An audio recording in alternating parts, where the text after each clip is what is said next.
नमस्कार दोस्तों, स्वागत है सभी का आपके अपने YouTube channel online show D Kiemer. आज हम बात करेंगे पर्यावरण अध्ययन के कुछ महत्वपूर्ण प्रश्नों की, जो कि आपकी सीटेट और जो अन्य टेट एग्जाम होती है, जो अदर स्टेट से भी होती है, उन सभी टेट एग्जाम को ध्यान में रखते हुए सभी का एक सार पर्यावरण अध्ययन के प्रश्नों के रूप में यहाँ पर हम देखने वाले हैं। तो आइए और स्टार्ट करते हैं और देखते हैं आज के हमारे पर्यावरण अध्ययन से संबंधित महत्वपूर्ण प्रश्न। तो चलिए स्टार्ट करते हैं। तो देखिए, फर्स्ट क्वेश्चन लेते हैं। पादपालय एक सुविधा है जिससे, अब पादपालय जो होता है वो क्या होता है और कैसी एक सुविधा होती है। ये रोग रहित दशाओं में पादपों को उगना संभव हो पाता है यहाँ पर, या फिर पादपों की लुप्त प्राय प्रजातियों को संरक्षित रखा जाता है। नियंत्रित दशाओं में पादपों का उगना संभव हो पाता है या उत्परिवर्तन को प्रभावित किया जाता है। तो देखिए, यहाँ पर यदि पादपालय की बात की जाए, जिसे हम फाइटोट्रॉन भी कहते हैं, तो यहाँ पर नियंत्रित दशाओं में पादपों का उगना संभव हो पाता है। अब देखिए, पादपालय क्या होते हैं, तो देखिए पौधों को उगाने के लिए, उनको कंट्रोल करने के लिए, उनका जो अनुकूलित तापमान होता है, प्रकाश होता है, उन सब चीजों को यहाँ पर इसमें नियंत्रित किया जा सके, तो ऐसी जगह जो होती है उसे हम पादपालय या फाइटोट्रॉन कहते हैं।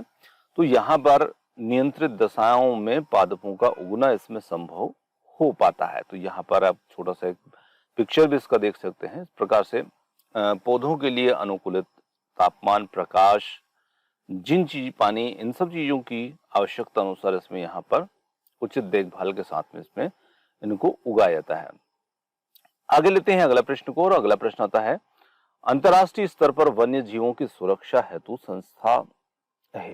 तो देखिए, यहाँ पर है IUCN, यूनिसेफ और IUPAC, WHO। तो देखिए, अंतर्राष्ट्रीय स्तर पर वन्य जीवों की सुरक्षा हेतु जो संस्था मानी जाती है, तो वहां पर इस प्रश्न के लिए हमारा जो सही उत्तर बनेगा वो बनेगा IUCN। अब देखिए, IUCN से संबंधित और भी प्रश्न यहाँ पर बन सकते हैं, तो थोड़ा सा इसके बारे में समझने का प्रयास करते हैं। IUCN क्या है? तो देखिए, IUCN जिसे हम कहते हैं international union of conservation of nature, इसका जो पूर्ण नाम है, कभी कभी एग्जाम में इसको भी पूछा जाता है, तो यहाँ पर पूर्ण नाम को हमें जरूर ध्यान रखना है। अब देखिए, ये जो संस्था होती है, अंतर्राष्ट्रीय प्रकृति और प्राकृतिक संसाधन संरक्षण संघ, प्राकृतिक संसाधनों का संरक्षण करने के लिए एक अंतर्राष्ट्रीय संगठन है, और संगठन का जो घोषित लक्ष्य है वो विश्व के सबसे विकट पर्यावरण और विकास संबंधी चुनौतियों के लिए व्यावहारिक समाधान खोजने में सहायता करना है। साथ ही साथ यहाँ पर संघ विश्व के जो विभिन्न संरक्षण नेटवर्क होते हैं, उनसे प्राप्त जानकारी के आधार पर लाल सूची का प्रकाशन भी यहाँ पर इसके द्वारा किया जाता है, और जो विश्व में सबसे अधिक संकटग्रस्त प्रजातियों को दर्शाती है। तो यहाँ पर ये जरूर आप ध्यान रखिएगा कि जो लाल रेड डाटा बुक है, उसका प्रकाशन भी यहाँ पर IUCN करता है। और इसकी स्थापना की बात की जाए, तो यहाँ पर इसकी स्थापना जो हुई है वो हुई है लगभग 5 अक्टूबर 1948 को। रेड डाटा बुक, जिसमें जो संकटग्रस्त प्रजातियां होती हैं, जीव होते हैं, उनका उल्लेख होता है, और रेड डाटा बुक का प्रकाशन IUCN यानी कि international union of conservation nature के द्वारा किया जाता है।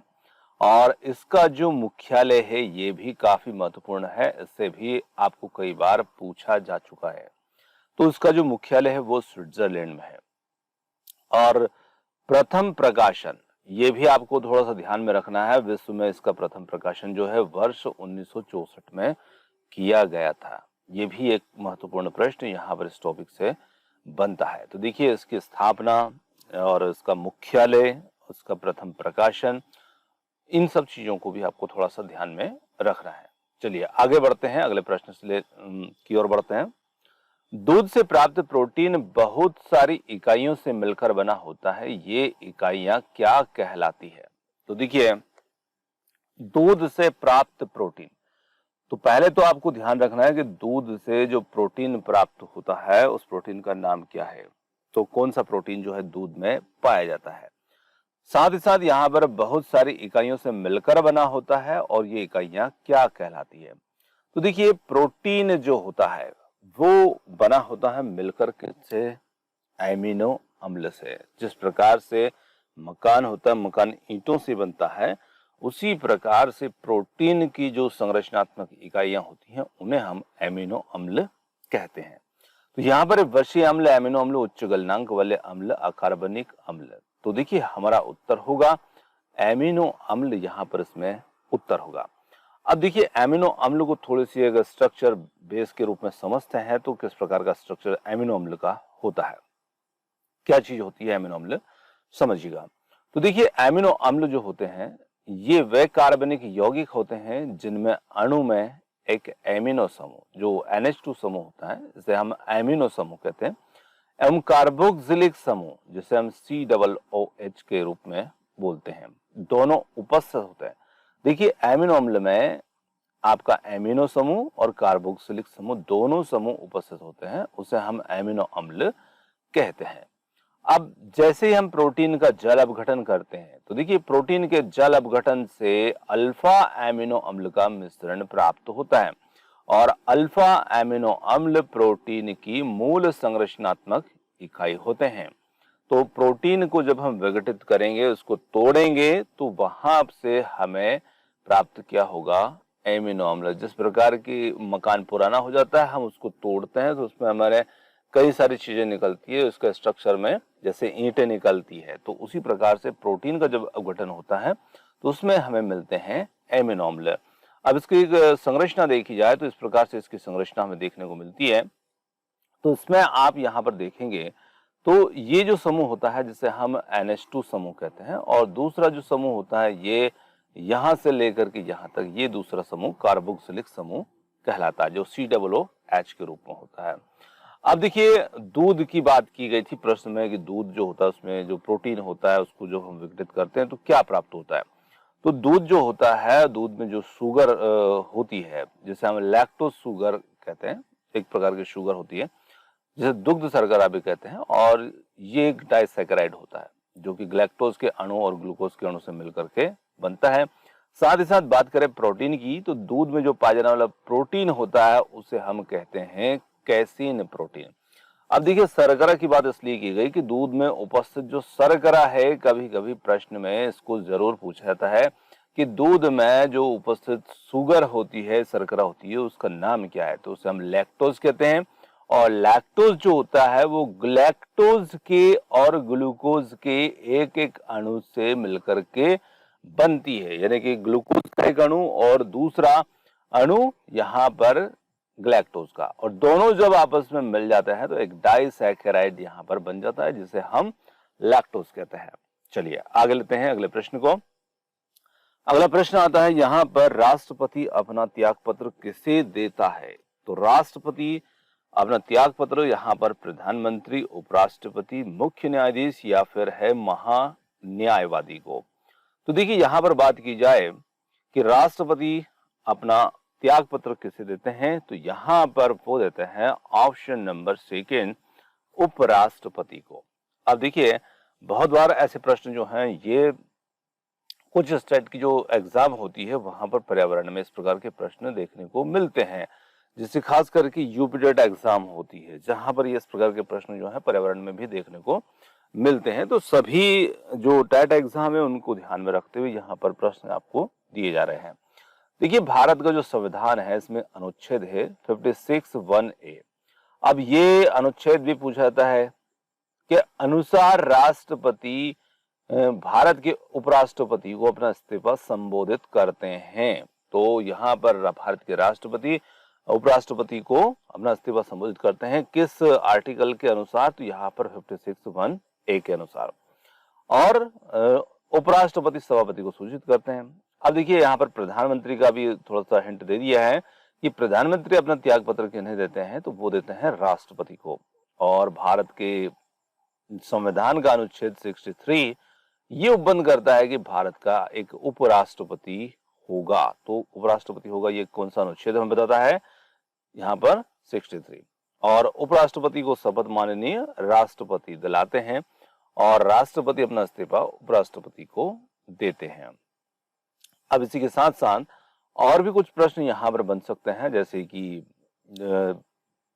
उपराष्ट्रपति राज्यसभा का पदेन सभापति होना। जो उपराष्ट्रपति होते हैं राज्यसभा के पदेन उप सभापति होते हैं और उपराष्ट्रपति राज्यसभा का पदेन सभापति होगा। यहाँ पर बात की जाए उपराष्ट्रपति के निर्वाचन से, तो निर्वाचन से भी एक प्रश्न काफी महत्वपूर्ण बनता है कि उपराष्ट्रपति का जो चयन होता है, निर्वाचन होता है, वो किस प्रकार से होता है।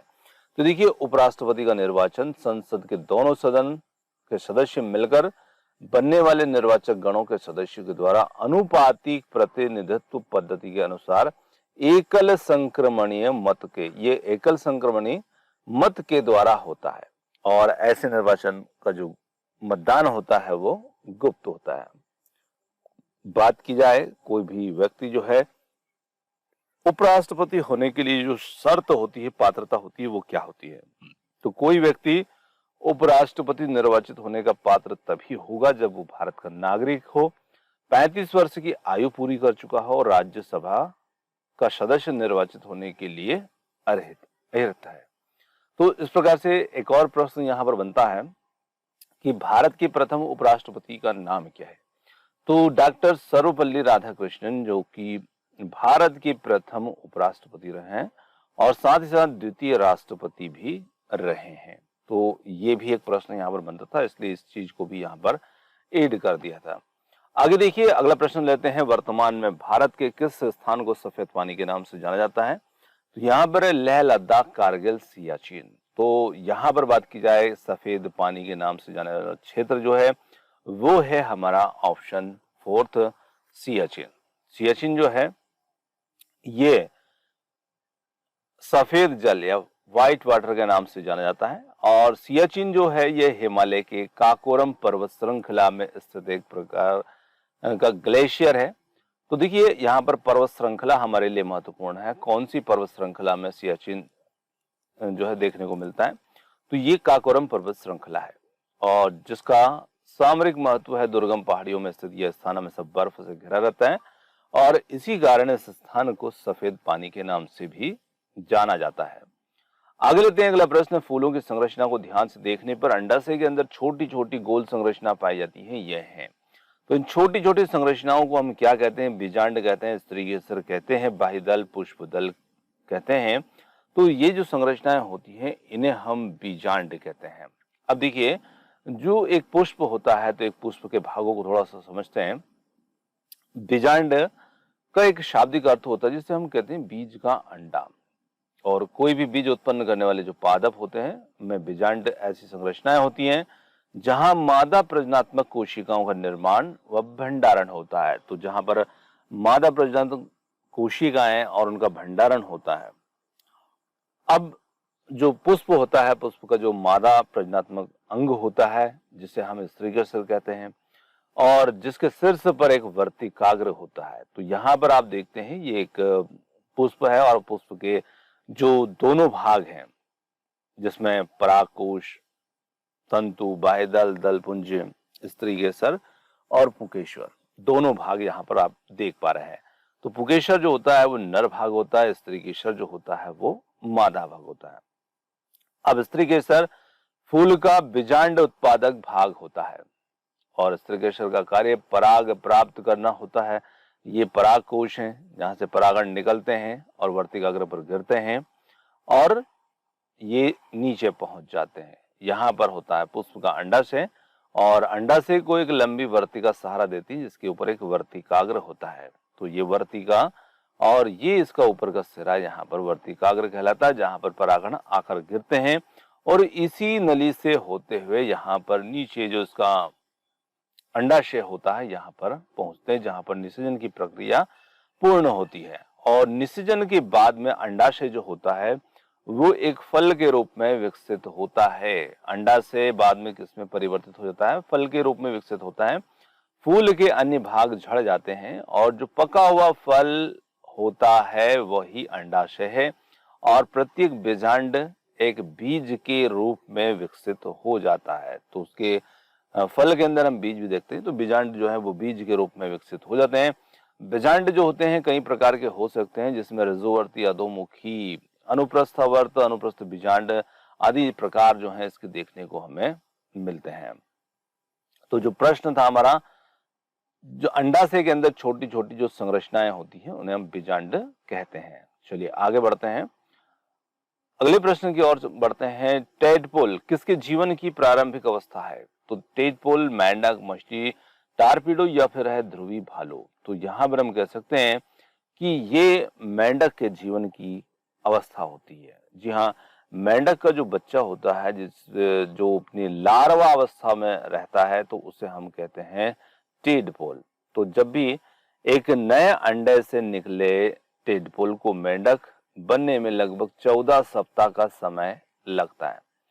टेडपोल जो होते हैं ये उभयचर के जैविक जीवन चक्र में एक लार्वा अवस्था होती है और अधिकांश टेडपोल पूरी तरह से जलीय होते हैं। तो मेंढक का जो बच्चा होता है, मतलब उसकी जो शिशु अवस्था होती है, उसे हम टेडपोल कहते हैं। आगे देखिए अगला प्रश्न है, इनमें से कौन सा सम्मेलन उसके वर्ष से सुमेलित नहीं है? मतलब कि यहाँ पर जो सुमेलन दिया गया है इसके सही जोड़ी के रूप में जो दिए गए हैं वो यहाँ पर कौन सा गलत है? तो मॉन्ट्रियल प्रोटोकॉल 1987 है, पृथ्वी सम्मेलन 1988 है, क्योटो सम्मेलन 1997 है और कोपेनहेगन सम्मेलन। तो यहाँ पर जो गलत उत्तर होगा वो होगा ऑप्शन नंबर सेकंड, पृथ्वी सम्मेलन 1988। अब देखिए पृथ्वी सम्मेलन की बात की जाए तो पहला अंतर्राष्ट्रीय पृथ्वी सम्मेलन जो है वो 3 से 14 जून के बीच 1992 को रियो डी जेनेरो में हुआ था और इसे पर्यावरण और विकास रियो शिखर सम्मेलन या रियो पृथ्वी शिखर सम्मेलन के रूप से भी, नाम से भी इसको जाना जाता है। तो इसका जो समय अवधि है, मतलब जो हुआ था वर्ष 1992 में, जबकि वहां पर प्रश्न में हमें 1988 बताया गया था, तो यही गलत है।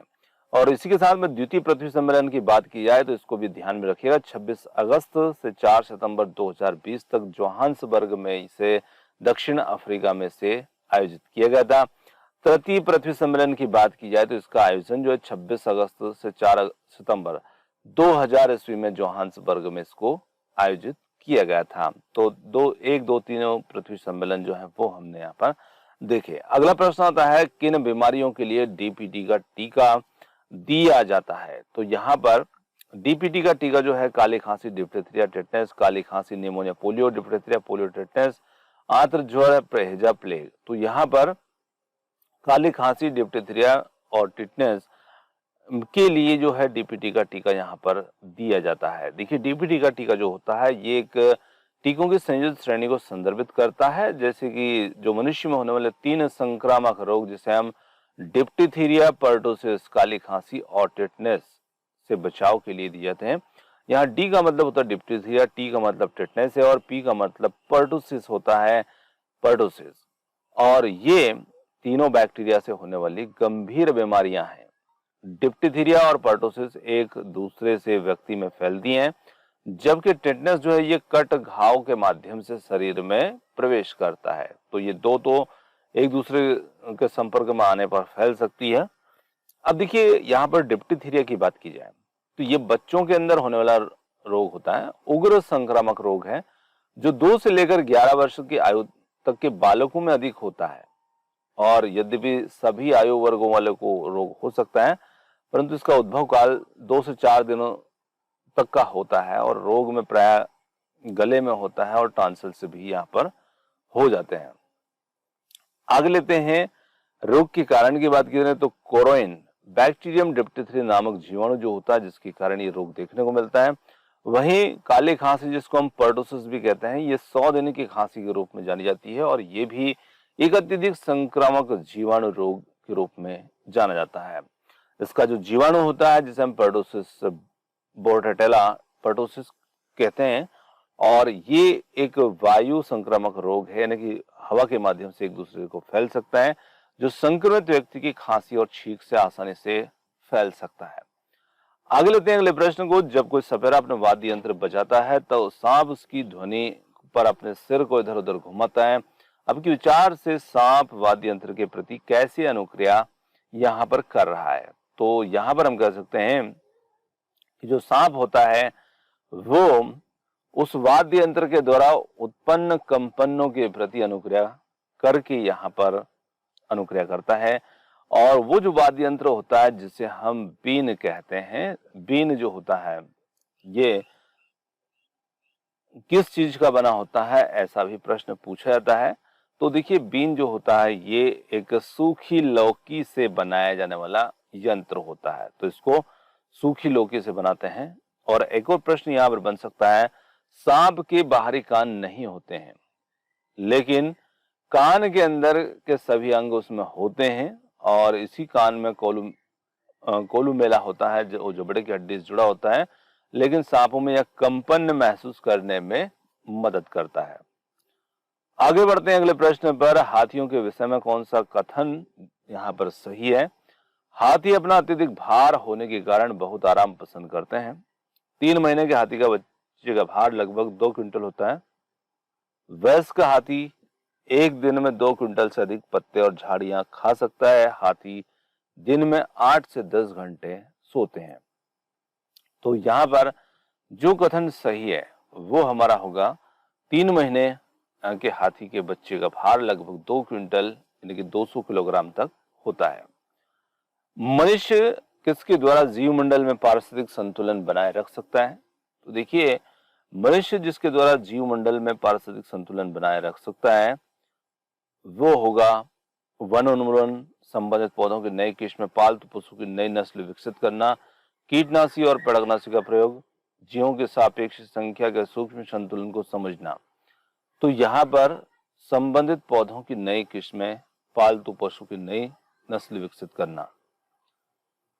निम्नलिखित जंगलों में से कौन सा जंगल पृथ्वी ग्रह के फेफड़ों के रूप में जाना जाता है? तो देखिए, यहाँ पर टुंड्रा वन है, अमेज़न वर्षा वन है, पूर्वोत्तर भारत के वर्षा वन है, टेगा वन है। तो यहाँ पर हम कह सकते हैं जो अमेज़न वर्षा वन है ये पृथ्वी ग्रह के फेफड़ों के रूप में जाने जाते हैं। अब जो अमेज़न वर्षा वन होता है, इसे अमेज़न के नाम से भी जानते हैं, ये चौड़ी पत्ती और नमी युक्त वन है जो कि दक्षिण अमेरिका और अमेज़न के बेसिन के एक भूभाग पर फैले हुए हैं। अगला प्रश्न आता है, निम्न में से कौन सा अजैव स्रोत है?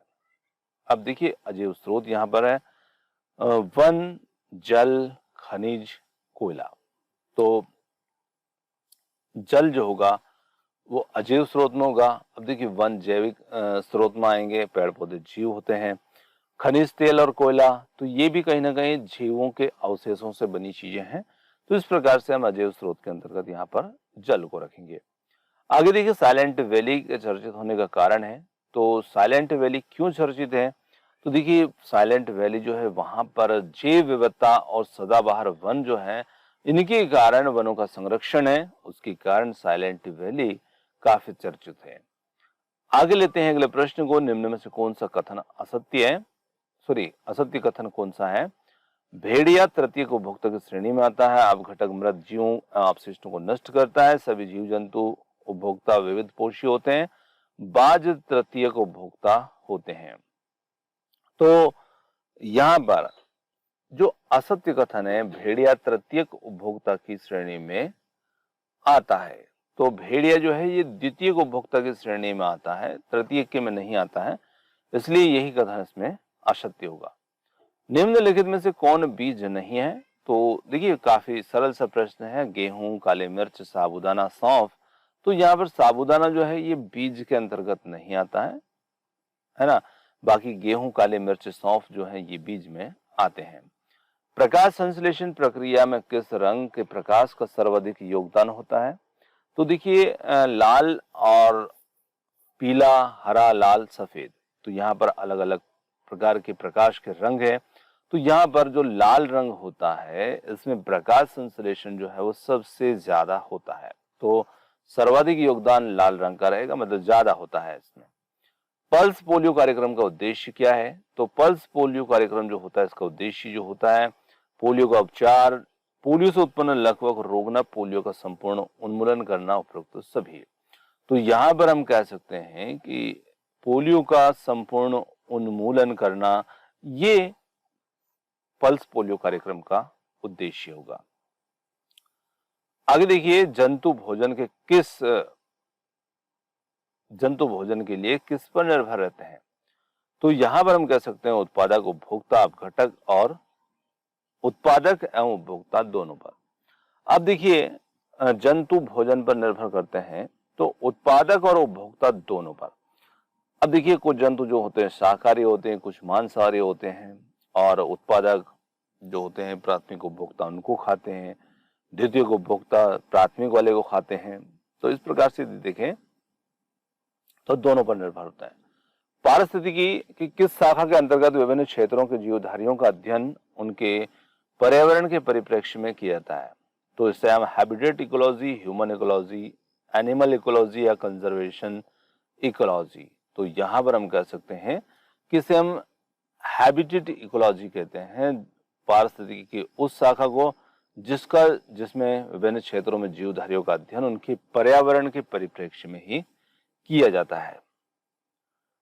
जंग लगने के लिए अनिवार्य तत्व, तो जंग लगने के लिए जो अनिवार्य तत्व होते हैं उसमें ऑक्सीजन, नमी या दोनों, या इनमें से कोई नहीं। तो तीसरा विकल्प जिसमें एक और दो दोनों है, यही हमारा इसमें उत्तर होगा। यह रोग मक्खियों के द्वारा फैलता है और इस रोग में पतले दस्त होते हैं और खून भी आता है। यह रोग है पोलियो, पैचिस, रेबीज, पीलिया। तो देखिए, मक्खियों के द्वारा फैलता है और इसमें दस्त भी आते हैं, तो ये रोग होता है पैचिस। ऑप्शन नंबर सेकेंड यहाँ पर हमारा उत्तर होगा। इकोमार्क योजना 1991 में उपभोक्ताओं को ऐसे उत्पादों को खरीदने के लिए प्रोत्साहित करने हेतु आरंभ की गई थी जिसका पर्यावरणीय प्रभाव कम हानिकारक हो। निम्नलिखित उपभोक्ता उत्पादों में से कौन सा इस योजना के अंतर्गत नहीं आता है? साबुन है, अपमार्जक है, प्लास्टिक, कागज और प्लास्टिक है, औषधि एवं प्रतिजैविक है, और सौंदर्य प्रसाधन एरोसोल। तो औषधियां और प्रतिजैविक जो हैं इस अधिसूचित सूची के अंतर्गत नहीं आते हैं। तीसरा विकल्प हमारा इसमें उत्तर होगा। आगे लेते हैं, निम्नलिखित में से कौन उभयचर है? हाथी, मगरमच्छ, दरियाई घोड़ा या वैल? तो मगरमच्छ जो है ये उभयचर की श्रेणी में होगा जिसमें जल और थल दोनों में रहने का अनुकूलन होता है। ओडिशा का भितरकनिका राष्ट्रीय उद्यान किस लिए प्रसिद्ध है? तो यहाँ पर ओडिशा का भितरकनिका जो राष्ट्रीय उद्यान है वो है मगरमच्छ संरक्षण के लिए सबसे ज्यादा प्रसिद्ध है। आगे लेते हैं अगले प्रश्न को। पंचमढ़ी जीव संरक्षण क्षेत्र कहाँ स्थित है? तो आंध्र प्रदेश, मध्य प्रदेश, अरुणाचल प्रदेश, हिमाचल प्रदेश। तो ये है मध्य प्रदेश के अंतर्गत। ऑप्शन नंबर सेकंड यहाँ पर हमारा उत्तर होगा। भारत में वृक्षों का आदमी किसे कहा जाता है? तो भारत में वृक्षों का आदमी सुंदरलाल बहुगुणा, राजेंद्र सिंह, पांडुरंग हेगड़े, तुलसी तूती। यहाँ पर फर्स्ट विकल्प सुंदरलाल बहुगुणा हमारा उत्तर होगा। आगे लेते हैं, सबसे ऊंचे पेड़ पर घोंसला कौन बनाता है? सबसे ऊंचे पेड़ पर घोंसला बनाने वाला चील, कौवा, कबूतर, कलचिड़ी। तो यहाँ पर ऊंचे पेड़ की बात की जा रही है, ऊंची डाल की बात नहीं की जा रही है। तो चील जो है सबसे ऊंचे पेड़ पर घोंसला अपना बनाता है। और सब पेड़ की सबसे ऊंची डाली पर, तो वो है कौवा। दोनों प्रश्न अलग अलग तरीके से पूछे जाते हैं। तो दोस्तों, यहाँ पर आज के जो पर्यावरण अध्ययन से संबंधित प्रश्न थे वो हमारे समाप्त होते हैं। और क्वेश्चन आपको कैसे लगे कमेंट्स करके जरूर बताइएगा। वीडियो पसंद आया तो वीडियो को लाइक, शेयर, चैनल को सब्सक्राइब करना मत भूलिएगा। आपने जो समय दिया उसके लिए बहुत बहुत धन्यवाद। Thanks for watching. मिलते हैं जल्द ही एक और नए वीडियो के साथ। धन्यवाद।